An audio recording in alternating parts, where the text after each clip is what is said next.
Hello aspirants and welcome again to Legacy IAS Academy. In this video, we will be discussing about the founding mothers of the Indian Constitution. So yes, you would have heard time and again about the founding fathers of the Indian Constitution, but today we will be discussing about the founding mothers of the Indian Constitution, talking about all the women that were part of the Constituent Assembly and see what contributions did they give for the Indian Constitution and the country.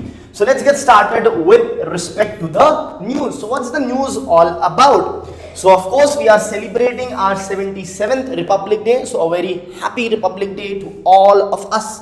Now on this day we try to give tribute to 15 women members of the Constituent Assembly.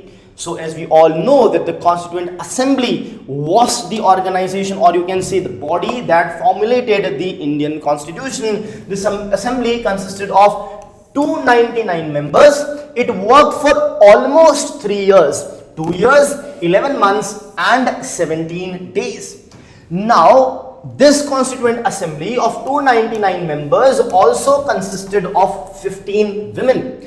Women who overcame patriarchy. What is patriarchy? It's rule by father. It's a society or a system which is dominated by males.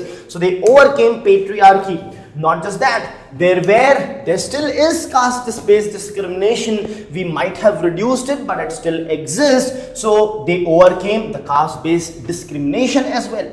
Child marriages, which are now as well, were more prevalent at that time, so overcame child marriage as well as widowhood. Overcoming these things and many more things, these women ensured that they contributed to the Constitution of India. So now let's have a small snapshot of our Constitution. So our Constitution is of course the longest written constitution of the world. Now having around 1.45 lakh words, nearly 30 times longer than the Constitution of United States of America. Now it is also defined as described as a living document. Why it's a living document? See, it's not static. It's dynamic, it keeps on changing. Hundreds of constitutional amendments have been brought in, hundreds of them have passed as well. So it allows certain changes to certain extent with certain flexibility, and the changes that are more important or requires let's say the involvement of states as well, concerning the states as well of India, would require, let's say, special majority, different types of majority that has been talked about. So it's neither too rigid nor it's too flexible. It's a sweet balance between the two and is described as a living document. Now our Constitution has been drafted with emphasis on what? These are the words that you will find in the Constitution, especially the preamble. You will find, for example, equality. So it emphasizes equality, fraternity, liberty, justice, social reforms, fundamental rights are there, and many more such things are present. Now, who are these 15 women of the Constituent Assembly? Here is a list of all of them. Right? So you can go through the list, remember them specifically for your prelims examination, but let us also quickly have their names along with the key contributions that they had provided. So first we talk about Ammu Swaminathan. Now she was the one who advocated adult franchise.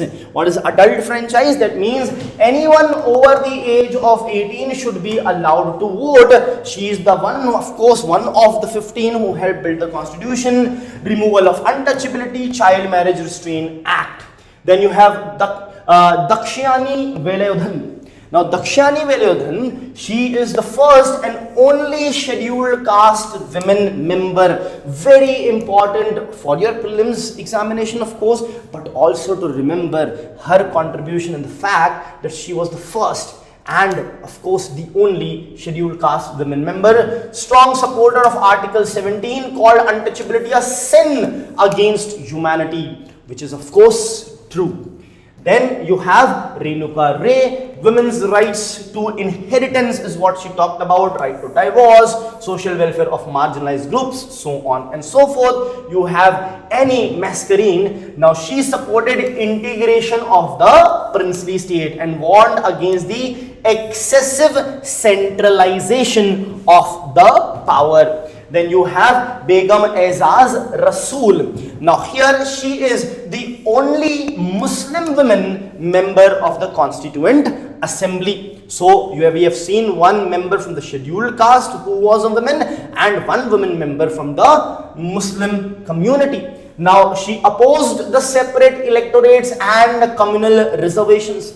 Remember, by giving the separate electorates in 1919, the Britishers tried to divide us, right? But when we achieved our independence, so options were there in front of us at that time as well, but we chose to not have separate electorates or reservations based on religion. And she is the one who supported that. She supported secular democracy. Then we have Rajkumari Amrit Kaur. She was a strong advocate of Uniform Civil Code, UCC. Where is UCC mentioned in the constitution? Under the DPSPs, that is the directive principle of the state policy. Why did we not implement UCC or DPSPs at that time? Simply because the things present in UCC at that time were either quite more liberal, so the society was not ready for it, and also would require a huge amount of burden with respect to the money, with respect to developing consensus in the society in order to implement that. So the time was not right at that time to implement, but we had the aspiration to implement that at some point in the future. That is why we included them under the DPSPs. She of course also supported universal adult franchise.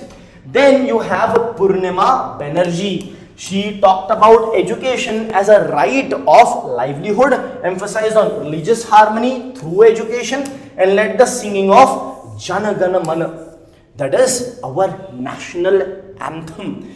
So that's what she has done. Then you have Malati Chaudhary. She emphasized on adult education and Gandhian approach to social reforms is what she mentioned.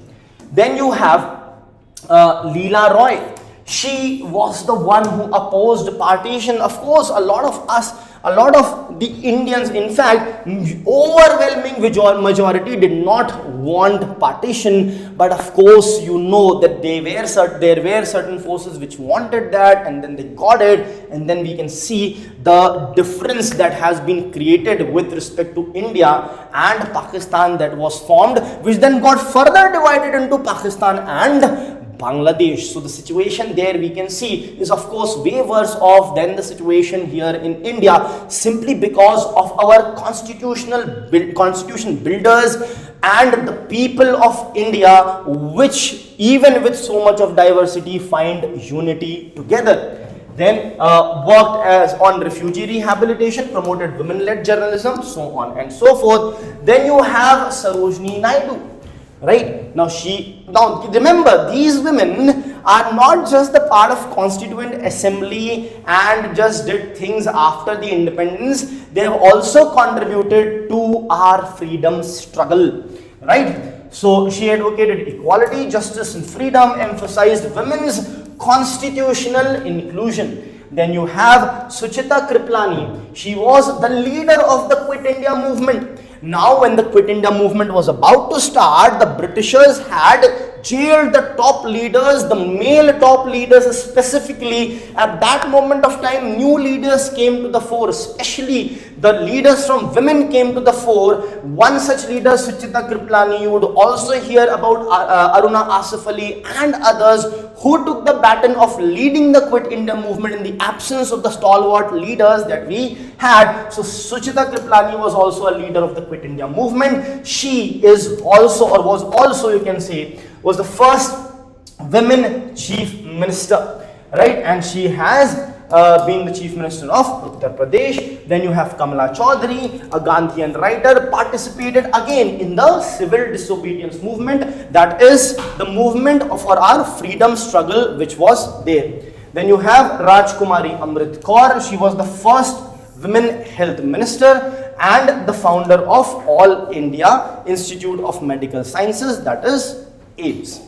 Moving ahead, we have Hansa Mehta. She changed UN text to all human beings are born free and equal, which is such a simple yet such a truthful and the right thing to say. So you can see the approach of each of these women leaders who and the freedom fighters, how amazing they have said what they have said and the impact that they have created. She has been the first women vice chancellor. Then you have Vijaya Lakshmi Pandit, the first women president of United Nations General Assembly. So not just in the Constituent Assembly, but or within domestic boundaries or within India, but they have been leaders at international forums as well. So on this day, we salute each and every one of the mothers of the Indian Constitution. Thank you.